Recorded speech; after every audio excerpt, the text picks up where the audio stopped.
Hi and welcome to another vlog. Today I've got a couple of interesting sorting mechanisms to show in this video. The first of which is a three-way sorting mechanism.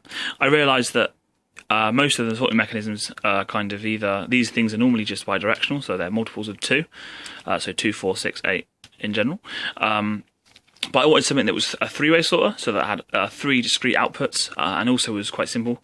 There is a thing called a continuous switch, as a way of switching which direction the ball goes in, but I wanted to try something different.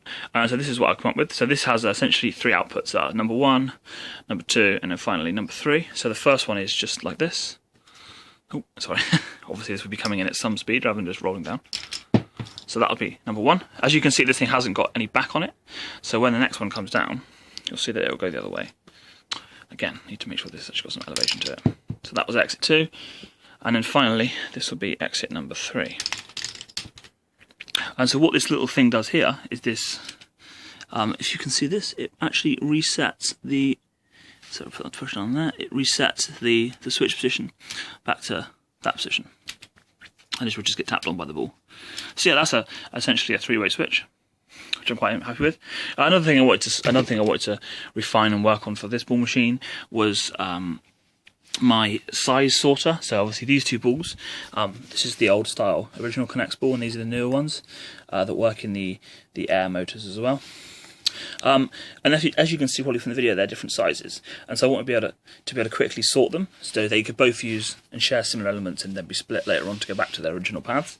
And so what I've come up with is this little thing here, and this is a certain height in that when the big ones go down, they get knocked off to the side, and when the small ones go down, they pass straight through. And so far I've had this work 100%. I've had it fail on me.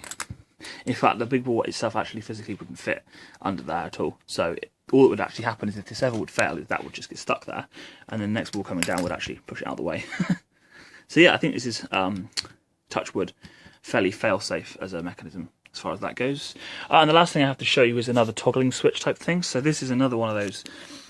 This allows me to essentially cancel a path, or switch it to go one way or the other. So in this situation, the ball can simply roll out as you'd expect. So ball just like a pass through, like so.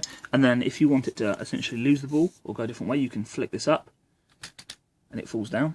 And now when the ball goes down here like so, it just drops at the bottom.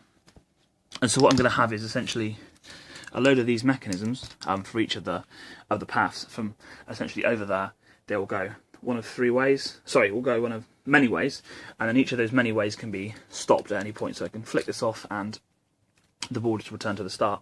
And this is how I will isolate each of the paths off. So I think would work fairly well. So yeah, all of these kind of mechanisms are sort of building up, and eventually hopefully I'll have a full-on assembly over there with everything put together. Thanks for watching. I'll try and get another update to you soon.